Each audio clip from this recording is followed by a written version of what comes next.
Alright, so here we have Bitcoin on Bybit on the 1 hour. Probably going to stay on the 1 hour today. As you see, we are still in the range. So pretty short update today. We might go to the daily real quick because I kind of want to show you something on the daily. So came up to the top of the range, had a pretty nice move, kind of like stair step pattern, right up to the top of the range. Even had a little fake out, closing above the 200. Made a lot of people think we were going to break the top of this range, and that could have been scenario two, that we had the bull trap and then came back down. And if that would have happened, I definitely would have placed the probabilities in us breaking the bottom of the range. Now, we have made a lower low. So if we come up to these moving averages, which are going to be high resistance, we have a VPVR level here. We have the 21, the 50, and the 100 all here. As you see, we tried to bounce back and got rejected from that level right there already. So if we do come back up here, it's going to take a lot to break that. And even if we come up to the 200, we would make a lower high. So if we do make a lower high and a lower low, I do expect us to come back down to the bottom of this range. Now, the more times we hit the bottom of this range, the weaker it's going to get. All right, your RSI and your MACD, which are both momentum oscillators, they judge bullish and bearish momentum. Your momentum right now is got rejected from the bullish control zone, and like we were talking about, we had all these resistance points. Bottom of the bullish control zone is always going to be heavy resistance on your RSI. So we are below the signal line. The signal line is at the neutral median line right now, so that's going to be a high level of resistance. We need to get back above 20K, basically 20,043, in order to cross that signal line and that neutral median line to the upside. We did enter the bearish control zone, but we do have some support here. Basically, we're testing the top of it right now on the current tick. So we're going to find out whether we can get back out and retest this signal line and come back to it, or we just enter the bearish control zone and probably come back down to the bottom of the range, if not break it. MACD, fresh cross of the signal line, fresh cross of the zero line. You are kind of losing your downside momentum right now, your downside curvature, and your negative momentum seems to be decreasing a bit, so just waning. But we'll find out, because we have support on the histogram right here at these levels. As you can see, that histogram is printed dark red bars all the way to these levels. So if we pass that level, I would expect the histogram to come down to here. And also that's where you have support for your MACD as well. So I would expect it to come back down to here, and that would coincide with us coming down to the bottom of the range. Now your BBWP, which measures volatility, we were talking about as soon as this broke its moving average, the volatility was coming. So we knew we had a big move coming. I mean, this wasn't that big of a move, but it was big enough. When that moving average got crossed by the BBWP line. So bullish case is that we break the 200 on a 1 hour closure. So basically 2,300 is what we need to close on. I would expect us to come back up to the top of the range. Now, if we break the top of the range, there's two different scenarios that can happen here. One is that we get a bull trap and we come up to here to maybe 2750 or 20,750, and then enter back into the range. If that happens, I would expect us to break the bottom of the range. Now, the more bullish case is that we break this and get back into this range, basically at 21K. This scenario has the least probability to it. All right. And honestly, the more probability, the one with the most probability is the one we're going to talk about, that's coming back down to the bottom of the range. This bull trap probably has the second most probability. Bearish case is that we come up to these moving averages if we get up there and get rejected. Then come back down, probably find some support right where we're at, because we're being held down by the POC point of control on the VPVR here to your right, which measures horizontal volume at a certain price level. So we're being held down by that POC point of control right now. So if we can get back above that, I do think we would come up to this moving average region, somewhere around 20K to 2100. 20K 100. and then probably get a rejection. We're probably going to come down to the bottom of this range. It at least has the highest probability. Nothing's ever for certain, but the highest probability is that we come back down to the bottom of this range. That would also imply that we get into the bearish control zone and break this last low. MACD follow through and put this signal line across the 0 line as your BBWP stays in the upper zone. Now, if we get all the way down to the bottom of this range and we're deep in the bearish control zone, MACD has broken, the MACD line has broken these last lows, I do think we break it. So once we get to the bottom of this range or the top, pay attention to your MACD and your RSI or whatever momentum oscillators you use. Definitely pay attention to the momentum once you get to either side of here. Let's go to the stochastic and the range chart. So your stochastic is pointing up, which means you could get some sort of a bounce. Possibly up to the moving at, oh, we're on, there we go, Bitcoin. Okay, so your stochastic is still kind of pointing up, but it looks like it's curling back over. So if it does curl over and cross that signal line, I would expect us to come back down to the bottom of the band at 19,800. Probably find some sort of support there on your Bollinger Bands. Your bottom band, your middle band, and your top band. These are your Bollinger Bands. They measure volatility as well. Your BBWP is kind of like a different version of that. Bollinger Band Width Percentile is what BBWP stands for. So you got your POC point of control once again coming up here at the middle band, which is your 20 MA. I use your 21 EMA on the trend chart. So basically the same thing. One just moves a little quicker than the other. Excuse me. So that's where your POC is coming in at. I really don't think you break this point at 2100, 20,100. Really don't think you break that point. If you even get the bounce up there, this could be it. And if we do break the bottom of that range, I do think we go to 16K with ebbs and flows along the way, of course. So yeah, levels I'd be looking at, next level I'd be looking at would be 19K, between 19K and 18,700.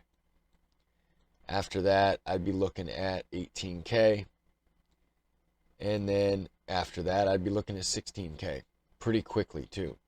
From 18K to 16K. I think that would happen pretty quickly. So, yeah, I mean, let's go to the daily real quick. All right, so here on your daily, like we've been talking about, is this stair-step pattern. So if the stair-step pattern is going to continue, that means your next stop is 19K. You're deep in the bearish control zone on the RSI. You are below the signal line. Looks like you're getting rejected from the signal line, but it wouldn't take much to get above it. You need a daily closure above $20,041 in order to cross that signal line to the upside. MACD is below its 0 line, but here looks like it's curling back up a little bit.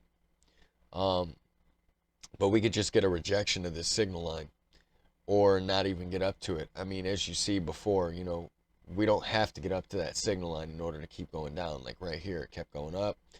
Right here, it kept going up. So we could just be ebbing and flowing right now. Negative momentum is waning on the histogram. But if it picks back up and breaks these last lows, I would expect the MACD line to gain some pretty strong downside curvature. Of course, your BBWP is in the lower zone below its moving average. I mean, you're basically just been going sideways for a week. All right, boring the shit out of everybody. But that's when you need to pay attention, is when Bitcoin is boring, because then you can make the best trades once it breaks out one way or the other. Usually even a higher probability if you wait for a retest. So let's go back down to the 1 hour and move on to Ethereum. By the way, if you guys are liking this video so far, like and subscribe to the channel. Check out the links in the description below, one being the Discord. A lot of good conversation about trading and investing in crypto in there. We stay ahead of the curve. A lot of times we talk about the moves before I can even get the videos out. So definitely join the Discord. Yeah, and also turn on those bell notifications so you get notified with this time-sensitive content. We have a very high hit rate on this channel, so definitely watch the videos, stay ahead of the curve. So here on Ethereum, we did get the bounce off the 200. Looks like we're being wedged in between the 21 and the 200 right now after falling below the 21, the 50, and the 100. We are back above the 50. Ethereum's trying to do better than Bitcoin. Ethereum was looking pretty good. We were deep in the bullish control zone above the signal line. MACD had a strong upside curvature above its signal line. Positive momentum was increasing on the histogram. And then Bitcoin shit the bed and took Ethereum with it. Alright, so your BBWP's in the upper zone above its moving average, so I do expect the volatility to continue. MACD, fresh cross to the downside of the signal line. Working its way to the zero line. Crossing below that zero line, we would need to get below 1561. So basically another $23 in order to cross that zero line to the downside. We are finding some support on the histogram right here at these last lows. So we're going to find out whether, because if we break the histogram low, probably going to come down to here, which means that MACD line is going to cross that zero line, which means you'll probably break the 200. So watch the 200 right now, because if you break the 200, next stop, 1512, between 1512 and 1500. Next stop after that is 1425. So that's basically the bearish case, and that would also imply that your 21 crosses your 50 and your 50 and 21 cross your 100. If they all cross at the same time, which you do have a potential for a multi-cross, they're very converged. If they all cross at the same time and start to fan out, that's not going to look good for Ethereum. We're bouncing off the bearish control zone right now, and we do not, never mind, we don't have bearish divergence because that was not a confirmed low. So let's see here. Yeah, like I was saying, take it level by level to the downside. Bullish case is that you break this last high is 1650. That happens, 1700's in the cards. That would also imply that you get back above your signal line, which you would need to get back above 1596 in order to cross that signal line to the upside. MACD would bounce off the zero line, basically like you did here. You know, went below it a little bit, had a fake out W pattern, came back up. That would also imply that we get above our signal line, though, and then work our way up to 1700 as your BBWP stays in the upper zone. I do think the volatility continues here. And so definitely stay nimble right now, because if BTC drops below its range, Ethereum's probably going to 13K. All right, along with Bitcoin.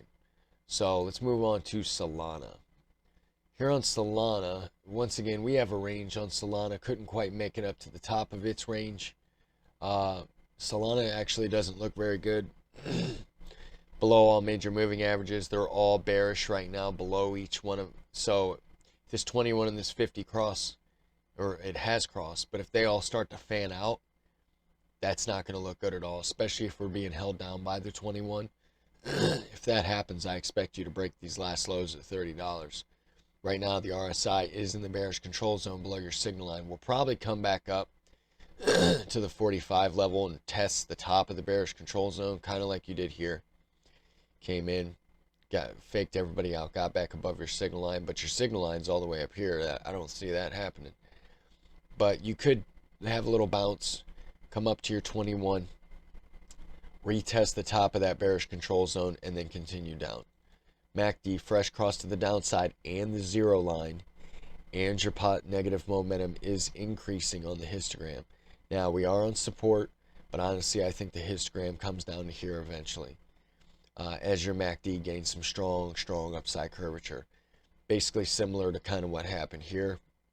Unless you can get back above this last high. If you can get back above this 200, 32.10, I would expect you to break this last high. Now, if you can break $33, I expect you to go to 35. That would be the bullish case. That would also imply that we get back above the signal line, get back above the signal line on the MACD and the RSI as your BBWP stays in the upper zone. I don't really think we're going to bounce around in this purple region too long. Also, your POC point of control comes in right at your 21 and your 50. That's going to be a major level of resistance, and that would be a lower high.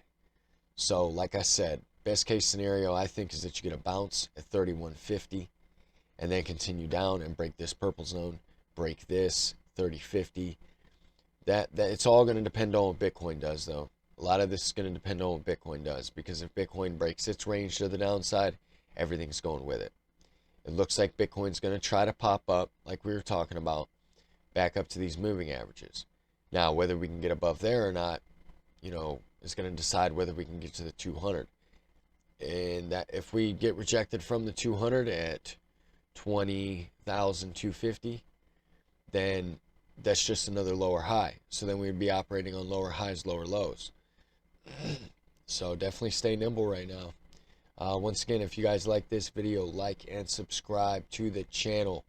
Check out the links in the description below. Turn on those bell notifications. Stay ahead of the curve. Everyone have a great morning, great afternoon, great evening. And I will see you tomorrow.